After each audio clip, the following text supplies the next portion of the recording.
What's up? What's up? Happy Wednesday, everyone. It's your girl, Nana, and welcome to another episode of Live with Nana. If this is your first time joining, welcome. Pull on up because this conversation about to be all the way good, okay? Because you see the fabulous lady right here next to me on the screen. I'm about to introduce her in just a moment.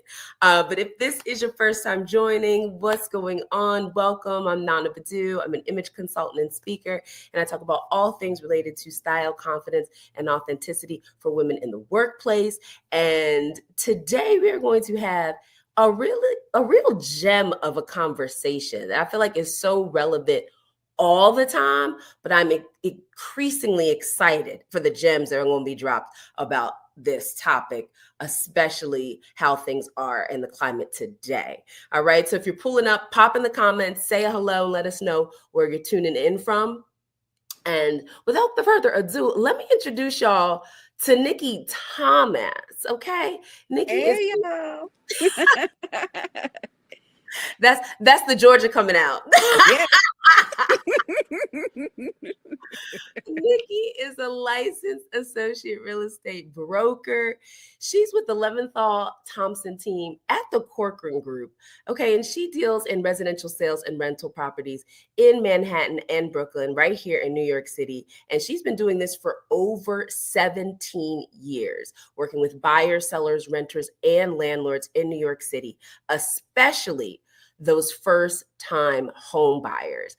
And so I am so excited to have her here to share all the gems and nuggets about real estate. And so just to kick things off, Nikki, how did you get into the real estate game? What was your path here? Okay, so first, you just made me realize I got to correct some of my bio. It's been 14 years because we want to be honest. We want to keep Well, it on. come on. It's been 14. I was like, wait, I was going to say 17. I was like, I don't Listen, remember miscalculating that, but let me go back and check to see what LinkedIn did. But LinkedIn should have said 14. Anyway, over a decade. Well that's all over that a matters. decade. Listen, those 3 years So have earned before so before accuracy, believe in accuracy. So themselves. before I got into real estate, I was an attorney. I was actually a corporate bankruptcy attorney. I worked at a large, very, very, very large law firm doing corporate restructuring. And I did that for just a few years, like 2.5, 3 years, before I was like, yeah, this isn't really what I want to do. And even though there are other paths available to me in the legal field, because I knew lots of people who worked in public interest, I knew people who worked at smaller law firms, knew people who had their own firm. Like, I kept on feeling called to kind of do something outside the law, even though I really did enjoy law school. Um, and I have to say, at my old firm, they did actually give me quite a few opportunities. So that was part of the reason why I felt kind of really guilty, Okay. giving that up. But I Yeah. just kind of knew I'm like, I'm not meant to be here. So I did a bit of soul searching, right? Like the whole, like, career interests and career Yeah. skills, career personality, and all this other stuff. Now, as I was starting this, when I was telling my friends that I want to do something different, uh, every once in a while, they would say, like, I think you would make a good real estate agent. And I was kind of like, oh, I don't know about that. Like, New York Ooh. City, yeah, like I'm like New York City is really, really competitive. Never mind that literally every industry is super competitive here. Facts. Facts. Less because there's that, right? Right. But I just viewed real estate as something that was pretty. I'm like, oh my gosh, no, that's like really cutthroat and blah blah blah. I could do that and everything else. But my friends were saying all this stuff about like, oh, I think you make a great real estate agent, and then the career stuff, all of that started pointing at real estate agent. And so then I was kind of like, oh, okay, this is interesting. Mm-hmm. Dug into it a bit. And the more I learned about what real estate agents do, right, because before I looked into it, I had lots of, misconceptions. I found out that it's like, you're in many ways a counselor, you're an advisor. There's also all the marketing and stuff that you have to do on your own. Just basically that Yes. that it ran the full gamut of entrepreneurship, and it also combined a love of architecture. that Mhm. I had and have always had basically since I was a kid. Like I was Wow. always like obsessed with other people's homes, like Yeah, basically and how they I were love designed that. and how Yeah. they're different from, from where I lived. Mhm. So that was always really interesting to me, and just and also being in New York City, I'm always kind of like bowled over by the architecture Sure. here, and also you combine that with history actually, because history Mhm. actually plays a huge role in the architectural development of the city and why each neighborhood has its own distinct personality. Um, Mhm. I actually just recently started a little series on Instagram to that end, actually, where I'm going to Okay. explore that. Yeah, where I'm going to be exploring that further. But just kind of just a lot of things I'm very interested in and that I actually enjoy doing. I started to realize were potentially components of being a real estate agent. So I started exploring that further. And then Mhm. after, I would say, because I think I thought, oh goodness, I think the process of kind of being led down that path to actual like execution was like probably Mm. more on the order of like maybe just a little bit under a year, basically. Mm. So I Oh, took my wow. time because I knew that I would be giving up a lot, including a very high stable salary Okay. Yeah. to Say go it. to That go say and do it. this. Yeah, and You so be I really transparent. yeah, so Mhm. I really had to think about that. I had to Mhm. put some money aside because one of the things that I had learned is that it that getting income at the very beginning is very, very, very, very difficult. Ooh. Um, Mhm. despite the broker fee situation that a lot of people pay, especially when it comes to rentals or the Right. sales commissions and stuff, Right. those are much harder to come by than people realize. And so then I finally Mhm. took the leap in February of 2011, Okay. and then the rest was history. And it's kind of interesting because I still remember like those first like that first like year or so, and just being like, wow, if I'm still doing this in 3 or 4 years, and that's great. And Look at you now. years Look later. at you now. Look at you now. Yeah. I so appreciate the journey and the ways in which you knew, like, I want to make a pivot, and then what you did to figure out like what's the path for me, like taking all, doing the assessments and being like, so what are my skills, what are they saying that these actually, what would be beneficial for me, where could I use my talents to grow. And then of course, you ask your friends, is they gonna be honest with you, and they're gonna be like, Mhm. why you not doing this thing over here, right? And then even the intersectionality of like architecture and history with real estate, that when you say it, it makes sense, but it just isn't the first place that, at least I'll speak Yeah. for myself, that I go to and think about when I'm like, real estate. I'm like, yes, properties, whether it's commercial, residential, trying to get your first home, right? It's just like you don't think about some of these other elements. And so I appreciate how you break that down, and maybe even for someone else who's out there like, I'm trying to make a pivot, because we got a Mhm. lot of folks who are in spaces and they're like, well, I kind of have an interest over here. I'm sure, hopefully someone is inspired by that. And we definitely want to link to the series on Instagram. So make sure you send it to me, because we're going to put that in the comments so folks can follow along there. But I wanted to ask you about your experience working with first time home buyers, Mhm. right? Because I know that's a sweet spot of yours. Um, Tell me, one, in general, like, what do people usually get wrong, or those misconceptions that they have when they're coming to you and they're like, Nikki, I think this is the year I want to buy a house, or I want to buy a property, right? What's all the stuff that you gotta like unearth and dispel, that you like, nope, nope, nope, that ain't it? What are some of those things? So there's like a little bit of sorry, there's like a delivery truck. It's New York. It's New York. Yeah, exactly. So yeah, that's the thing. Especially when you live like in kind of prime Brooklyn. So yeah, so I would say the number one thing that people get wrong, and it actually encompasses like a whole lot of things, is not actually knowing what readiness to buy looks like. That is the number one thing that Okay. most people get wrong, and it kind of connects to everything else.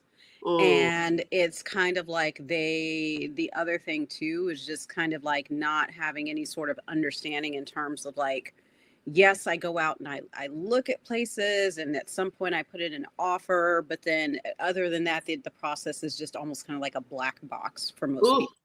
But it's really that number one thing of not understanding what it actually looks like to be ready to buy a home, like what your financial situation should be looking like, what it actually takes to buy the kind of home that you want to buy, um, understanding kind of how things are priced and everything. Like there's so many times when people will come to me and say, I have $600,000 and I want to buy a 2 bedroom in Chelsea. And I'm like, and I'm just like, did you go online first to see if there's any kind of, and the thing is like, and the thing is I'm always kind of like, and this is not like, because I want to make sure it's like I understand it. So, and this I have to say, being a real estate agent has mhm, made me much more appreciative of all the specialized knowledge that people have in different industries that they don't mm, actually understand is specialized, mm. because you're in that industry, and certain things just kind of seem obvious to you,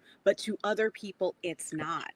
That's so And true. they yeah, and I mean, even the most intelligent, most accomplished person will Yeah. come to me and just be like, I have no idea where to start, or I don't know anything about Right. this, right? And Right. so I've had to realize, it's like, oh, you're like entering my world of expertise. So I got to make sure that I'm not using too much jargon or lingo, and help you to understand kind of what's Mhm. going on here, and break it down in a way that's kind of accessible to to anybody and everybody, right? Because that was one of the things I've come to learn over the years, is that there's so much that people don't know. I mean, there's oftentimes things that they think they know from watching these real estate shows.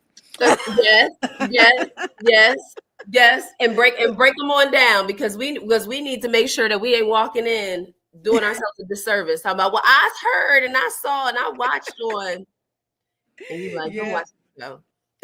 And there's also, exactly, and there's also big differences in cities. Like New York City is so unique compared to other American cities, especially because of, from the fact that, number one, New York is what's known as a buyer beware state, meaning that people Hmm. think, oh, I get into contract, and so then I get to have my inspection and all the other stuff like after. No, no, no, you got to find out everything that you want to know in terms of what's going on with the property before you get into contract.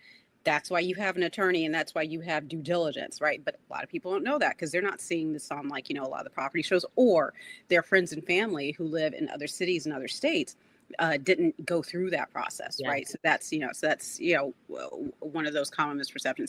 Then you have things like co-ops, which actually have very, very stringent financial requirements. Um, Mhm.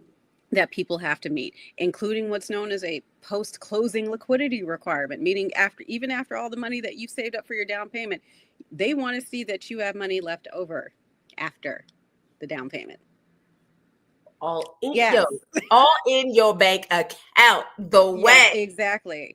Oh, and also all in your personal business, because they ask for personal reference letters too. So it's like, so It's there's like, real. Yeah. so there's It's just so real. yeah, so there's a lot of information out there that just people aren't aware of, and so then and so as a result, they can't, it's more difficult for them to really kind of make that assessment. And even though there's information available online, it's just kind of disparate. So even people that have been researching for months and months and stuff, it's like they'll finally come to me and be like, Nikki, I've been looking online and everything else, but there's still so much I don't understand, right? Yeah. Yeah. um, and that was actually the genesis of my first time buyer boot camp, where I Mhm. decided to actually put together a program which would walk people step by step through these sorts of things, so that way they could understand, like, here's an overview of the process, here's some information about the different property types that would be available to you. This is how you kind of, look at your finances and try to assess, whether or not you're actually ready to buy. And if not, then kind of like how far you are from that. This is how, you kind of look at properties and go and search and stuff and try to figure out what sort of down payment you might have to come up with. Here's some Mhm. information about like first time buyer programs and stuff, and maybe Yeah. just a light bit about like mortgages. And finally, like, here's some of the questions that you should be asking yourself in addition, because it's not just about your finances. Your finances are, of course, probably the number one thing that you need to be Hmm. focused on in terms of home buyer readiness, but it's all the other questions in terms of what are your plans and needs now, and also what are your plans and needs for the future. Like, it's, again, this is where you need to know, what is that 3-year plan, or that 5-year plan, or that 7-year plan. And if you don't have one, what sort of flexibility do you need, and does home ownership actually work with that? you know Yeah. so and so it's a pretty lengthy series, because, like, I mean, I don't want to scare people off and be like, oh god, is this going to take me a month to do? No. It's like when I first created the series, it was like maybe 4 or 5 emails, and now it's grown to like 9. But I know it's packed with great information. And I mean, people need resources, Yes, like figuring exactly. out, no matter the market that you're in, trying to buy your first, home or property, if it's an investment, whatever. Well, it's all hopefully a good investment, hopefully, knock on all the wood. But it's a process, and Hmm. it's really wild. I know the New York process, and I said, "What is this?" And I get and for those who rent in New York and can understand, especially if you came from another city outside of New York, and just even thinking about getting an apartment, and you were like, why are you all up in my tax documents? Why Yeah. are you all up in my income statements for 3 months? Why are you all in my business? You want my blood type too? Like, it's so wild. That's why I was like, wait a minute. I wanted to chat with you. And especially too, when I think about Black women who are extremely successful in their career, and definitely women of color and women as a whole, you know, as you move along in your career, whether you have a partner or family. But for us who are very determined and ambitious and we're excelling, there comes a point when you're like, yes, I know that I need to buy a home because that's going to help me build wealth. And that is part of the dream that I have been sold or told, right? That is part of the path, right? Mhm. Like, and I know we were talking about this a little earlier. Can you share more about your thoughts about how you decide if home ownership is right for you, and what your thoughts are on even that element of it being something that helps you, grow your wealth? So I share the opinion of my own financial advisor, because it's something that I've just kind of seen myself over the years, is that I don't think that home ownership is something that is worth sacrificing your liquidity or finances over, which I know would probably come as a surprise to a lot of people. I don't believe in what I call stretch home ownership. Like, unless you have some really, really powerful emotional reason for why you want to do it, such that that risk is worth it to you, I don't want to Mhm. see somebody stretching themselves and putting themselves in a financially precarious position just because they think, or they've been told, that home ownership is what they should be gearing towards, or should Mm. be like the ultimate goal. Because there are actually lots of circumstances where home ownership does not make sense financially. Yeah. It just doesn't. So again, like, also on the Instagram account, one of the things that I've started doing, I actually started doing this on my blog first, and then transferred it to a different format for Instagram. It's like a rent it or buy it, where basically we actually look at Mm. versus buy equation, because one of the kind of telltale signs as to whether or not home ownership actually makes sense for you is it more expensive for you to rent, or is it more expensive for you to own? If it's more affordable for you to Mm. own, then you should be owning, right? Because then you are actually, like, you're in a position where you truly are actually building some, building your liquidity and stuff in the home and everything Mhm. house, like you are actually building value like with that home. Yeah. Whereas if it would be cheaper for you to rent, then that actually means that whatever that extra money is that you would have been spending towards mortgage and stuff, you should be putting that elsewhere. You should be investing it elsewhere and not necessarily kind of have it tied up in your home, because your home is what's known as an illiquid asset, meaning if you needed cash, you ain't turning it into cash in a matter of days. Okay. And especially with the way that certain Tell it. subsets of the market are going, it Right. could take you a couple of months. Tell, tell You it. know, like even Tell in a it. best case scenario and stuff, like an all cash deal in New York City, is, even if you're talking about a house, it's still going to take you at least 30 days or so to close on that house. And then if you're talking about a condo, you're looking at, anywhere from 30 to 60. And then if it's a co-op, like 60 to 90, even with all cash, if somebody's not, Ooh, so that's wow. The the third. time. The Yeah, exactly. time. Yeah, so if you're in a situation where you need, access to funds, it's like you just don't want to have so much of your money kind of like tied up into that.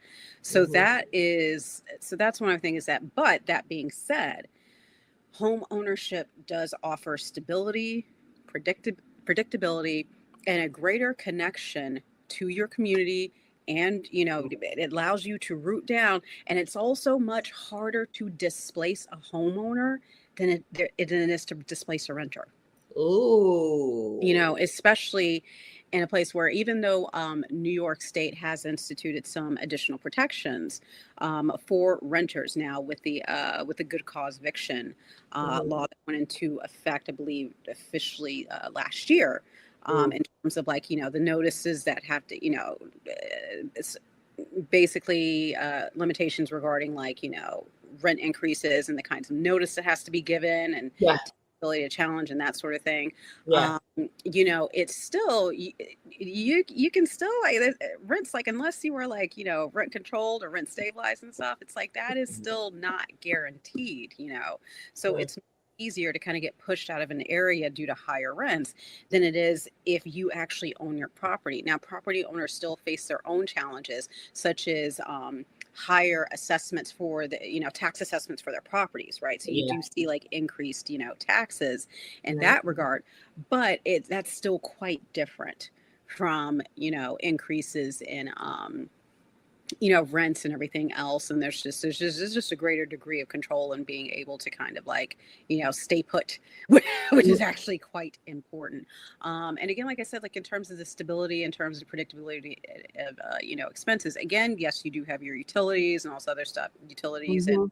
real estate taxes. But beyond that, your mortgage, especially if you have a fixed rate, right? If you have a Yeah. fixed interest rate and not one of the Yeah. adjustable ones or anything like that, you know what your monthly costs are going to be for quite some time. Sure. And they're locked in, and that really, really matters. So, Mhm. so there Mhm. is that. So I do think that home ownership makes sense and should be part of an overall wealth building plan. But Mhm. for most people, it shouldn't be the plan. Mm. Mhm. Mhm. I love that. And for folks, for anyone who's watching and is like, what? I don't understand that. It's not like that in my state. Congratulations, because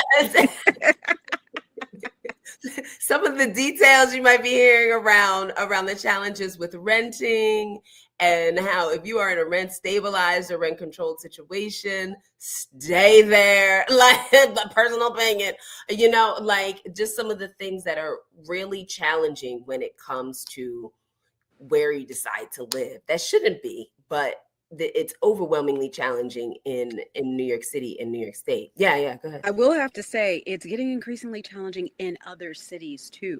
Because even Mm, though I, of course, focus on New York City, I still read news about other markets, and the sure. cost of owning, especially in the northeastern United States, like, Mm, that is getting more and more expensive, especially as we see so much less inventory on the market. right. So that dream of home affordability is getting, like, more and more expensive.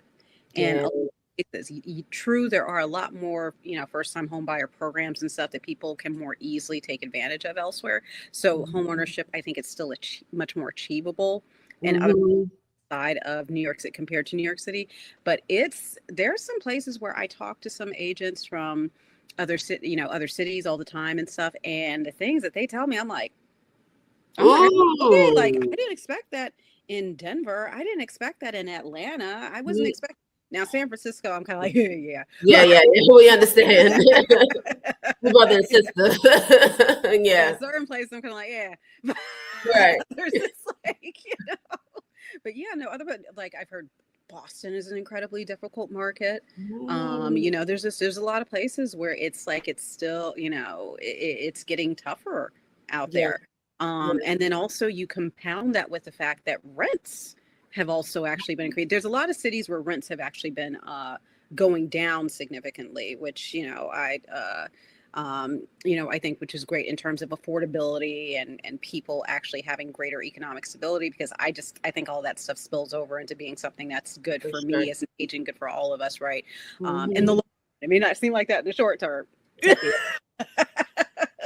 Tell it.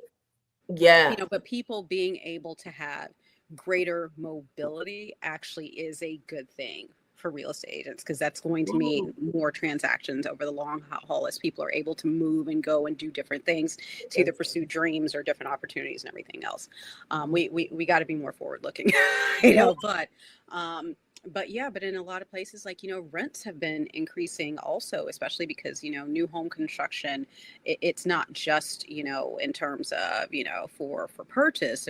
There's also been kind of some challenges in creating rentals. We are seeing more rental housing stock being built, and so that's going to kind of, Okay. even things out a bit. But Mhm. rents have been going up in a lot of other cities too. Yeah.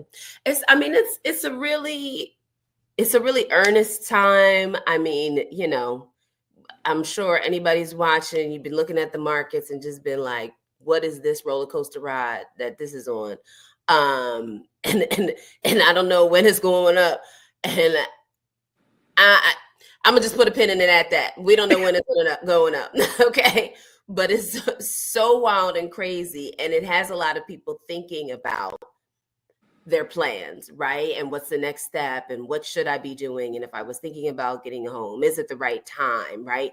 All of these different thoughts. And I've had some conversations, of late with different friends thinking about, is this the right thing to do? It is it the right time? Should I wait, and all these different elements. So what's been your experience, especially in conversations with your clients who are first time home buyers? Like, what are some commonalities that you're seeing in them right now when they're coming to the table and they're successful, and it becomes a successful investment for them?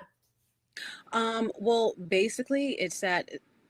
Oh, in terms of, like, kind of financially speaking, it really varies from person to person. That's the thing. There's not really kind of a one size fits all kind of answer there. I would say that in terms of commonalities, I would say that they have investments and assets kind of elsewhere, to the point where they're pretty kind of they're pretty stable. Like their mix of cash, like actual cash plus investments and stuff, tends to be pretty strong.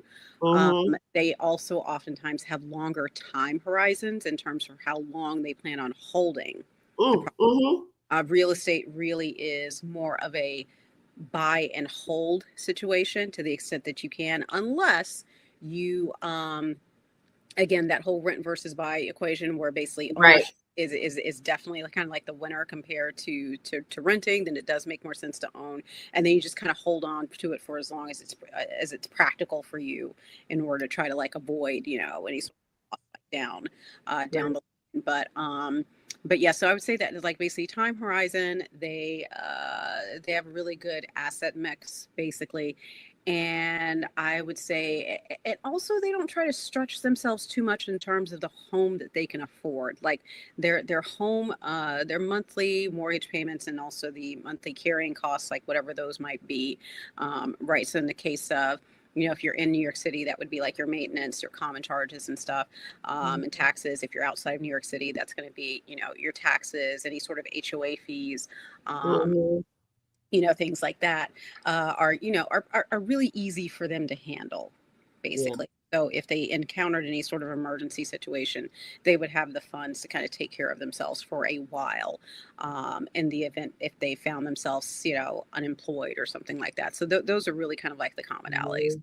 Okay. Okay, that makes sense. Listen, I hope y'all are jotting some things down and getting some good notes and takeaways because Nikki's going to give it to you straight. And what I appreciate about Nikki is she's also teaching you like the boot camp, the resources, which will all be linked because I know where them resources at. We gonna link them. We gonna put them in the comments so you all can tune in and really start to just educate yourself because feeling confident about where you are, especially in the workplace. I think your home is a big piece of that, and making sure that that feels like it's stable and on the right path.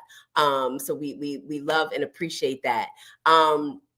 Lastly, I just want to close and ask you something that you mentioned at the top when you were talking about just how much you building your career as a real estate agent was so akin to entrepreneurship, right? And they were like, man, this is really, I think, when I think about real estate agents all the time, I'm like, they are so building their personal brands, Yes. like constantly marketing yourself, everything. So, how has style, authenticity, and confidence for you played a role in how you've built your brand as a real estate agent in this phase of your career? Because we don't know what you're about to do next, but right now, how's that played a role? Well, I would say basically, especially more recently, like in the last 2 to 3 years, I have much more of. I think a clearer brand and much more of me is infused in that brand. Like you definitely see me. And what, like for example, I remember I overhauled my site about like it's going on 2 years ago, and part of that overhaul was because I was basically consulting with somebody who does like brand consulting, and she looked at my Instagram account and she looked at my website and she was like, your website is good and has resources and stuff, but I'm not seeing the personality that I see on Instagram. They said Mm, your Instagram is is very colorful, mhm. and there's lots of kind of stuff where I can see like you, like it's like it just kind of jumps out, like you get a sense for you, like it's like clearly you're someone who you love your city, you love architecture, you love beautiful Yeah. things, all this other stuff, but you yourself, and you yourself though, you're pretty like straightforward and kind of simple and kind of straight, in terms Mhm. of and down to earth and kind of who you are. She's like, I'm getting that from the Instagram. I don't necessarily get that from the website. And I was like, oh, okay. So Yeah. the website was revamped, and one of the most dominant features is that you see purple, which is like my favorite color. Right. Yes. So the Come purpose on, and all purple. these exactly, and all these other different like tonalities and all this other stuff just kind of like are very much more front and center, so the font and design and everything else, and so that's kind of like one of the ways that it kind of comes through. And also I've been kind of reworking kind of the way that the Instagram looks too, because as the website kind of developed, I had to kind of do with the Instagram and everything else, and like in the coming year and stuff, there'll be, even though I have like my real estate tea, right, because that's the thing, I love tea, both like drinking regular tea as well as afternoon tea. So that's Yes, a feature. same. That's one of the things, right? It's like, and so my real estate tea cover is like me in a hard hat at like a new development with like the Empire State, me and with a cup of tea. So, I think that's that's so dope. That would 100% maybe like I think that's my person. yeah, and it's just like that's exactly. So it's like, so I love my tea and stuff. I love Yeah. and again, like I am. A lot of people talk about like, oh, I love the culture of New York City and blah blah blah. It's like no, like I am in it. So when you Mhm. see my Instagram stories, if I got time to like dip into a museum after a showing, I'm going to the show. I'm going to the museum. If I have Yeah, time to go I love visit that. like this park, Yeah, in between like my meeting, I'm going to that park. It's like I'm right. always like trying to do something and trying to like enjoy it, experience, the city and stuff. So, and in terms of like the other ways that my personal style comes from, again, like my style is tends to be very, very simple. I like very simple things because I am like fashion wise, I tend to be a little lazy. I don't want to have to think about it that much. I'm just like, I want to open my closet and be able to grab a few things, Yeah. yay, put together. Right. Yeah. Right. But also just Self this kind of like, celebration. but also look, like I want to look put together and stuff, but also approachable and friendly because that's Oh, my personality. I'm bubbly, I'm right. full of energy. So there'll always be like a little splash of color somewhere, somehow. So for example, if I was about, I'd have my purple scarf on. I'd have my purple bag, Mhm. that sort of thing. So there's Yeah. always going to be like this little splash of me. And that's Mhm. kind of how, like, I think a lot of the way that I kind of present and show like information and stuff, where it's Mhm. like, it's going to be clear, it's going to be straightforward, it's going to be earnest, it's like Mhm. going to be warm and it's going to hopefully feel like it's your friend talking to you. And you will get a sense it's like, yes, this friend is a professional and she knows what she's doing, but she is also going to keep it real with you.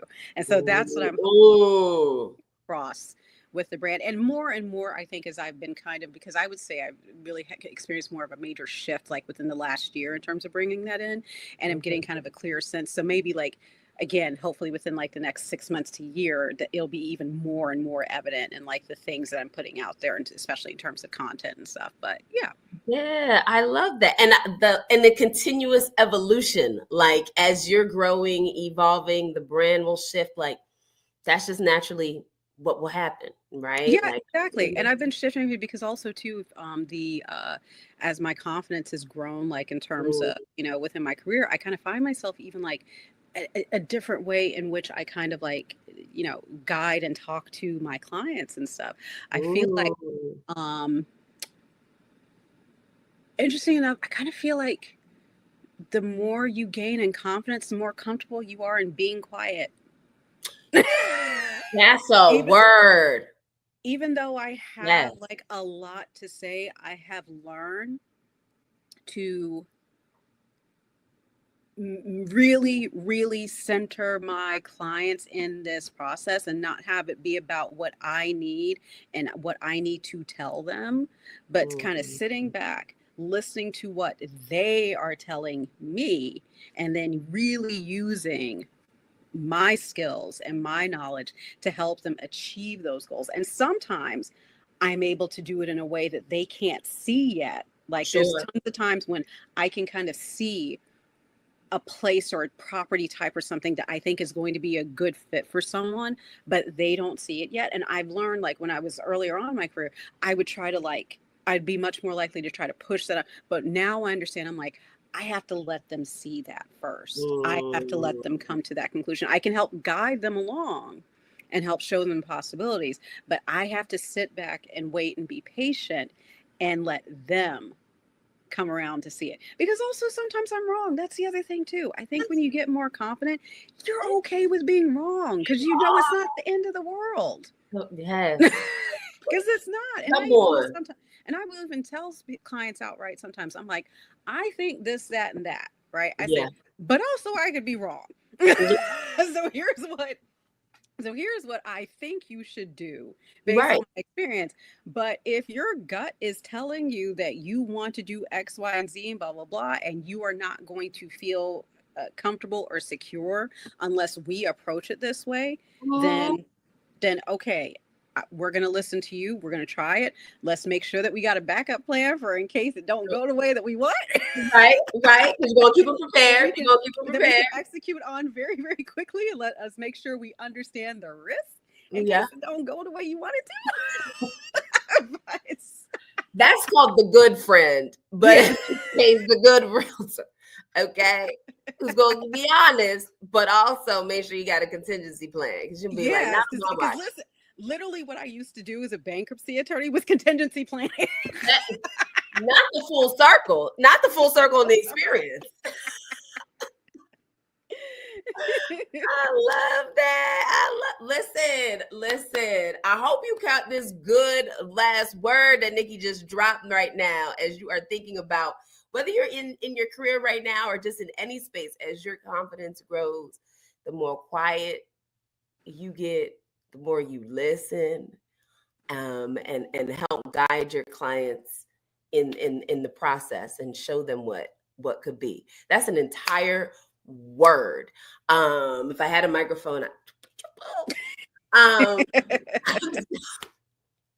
I'm so grateful for our conversation today. What's the best way for folks to get in touch with you, just so they can stay connected and follow along as you roam throughout the city, showing properties and going to museums? Well, definitely, I would say either you can, if you have any kind of like questions and stuff, and listen, it doesn't matter where you are in the process. Like if you're just batting around the idea, you don't have to be ready to reach out to me like with questions. You can reach out to me anytime. So you can reach out to me via email. So Nikki, Nikki, period, Thomas, Thomas, at Corcoran, CORCORAN.com. So via email. The other thing is you can also follow me on Instagram, Nikki T NYC, so NIKKI TNYC. So I'm on Instagram there, and I'm on Instagram probably a little bit too much. So if you message me there, I'm definitely gonna see it. So. Got you. And we're gonna drop the email address and the Instagram link in the comments so y'all can click and follow along. Thank you so much for coming today and kicking it And with thank me. you for having me. This has been so great. You're so welcome. All right, y'all. Thanks for tuning in. We'll see you next Wednesday. Peace.